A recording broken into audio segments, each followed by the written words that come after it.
You know that feeling when you get to the end of the day, look at your to-do list, and realize you've accomplished exactly nothing? Yeah, me too. And it's not because we're lazy. It's because time is sneaky. It slips through our fingers like a bar of soap in a prison movie. But what if I told you there are 5 simple habits that could give you back to extra hours every single day? No, this isn't some shady wake up at AM and meditate on a mountain advice. These are real doable tweaks that'll make your day feel longer than a Marvel movie credit scene. First, let's talk about the real problem here, decision fatigue. Every time you pause to ask, what should I do next? Or where did I leave my phone? You're burning mental energy, and by noon, your brain feels like it's been through a toddler's birthday party. The solution? Automate the small stuff. Plan your day the night before, outfit, meals, even your free time. It sounds boring, but so is spending 20 minutes staring into the fridge, like it's the Oracle of Delphi. Habit number 2,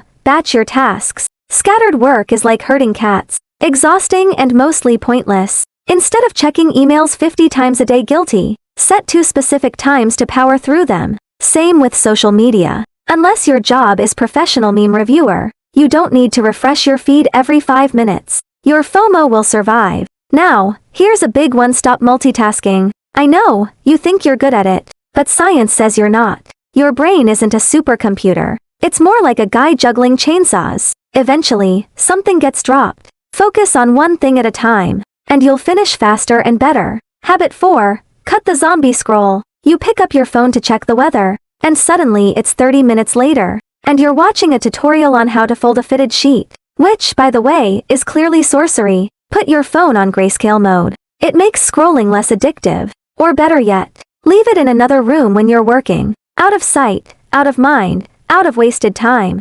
Finally, learn to say no. Not to everything, just to the stuff that doesn't move you forward. That random group chat? The third unnecessary meeting of the day? The guilt-driven yes to things you don't actually want to do. Politely decline. Your future self will high-five you. So here's your challenge. Pick one of these habits today and try it. Just one. Maybe it's batching your emails, or planning tomorrow before bed. Small steps lead to big changes. And if you're thinking, yeah, but my life is chaos, trust me, mine was too. But these habits, they work. Drop a comment below. Which habit are you trying first? And if you want more tips like this, hit subscribe, because let's be real, we could all use a few extra hours, preferably not spent watching another "will they eat the spicy chip" video. Now go reclaim your time. You've got this.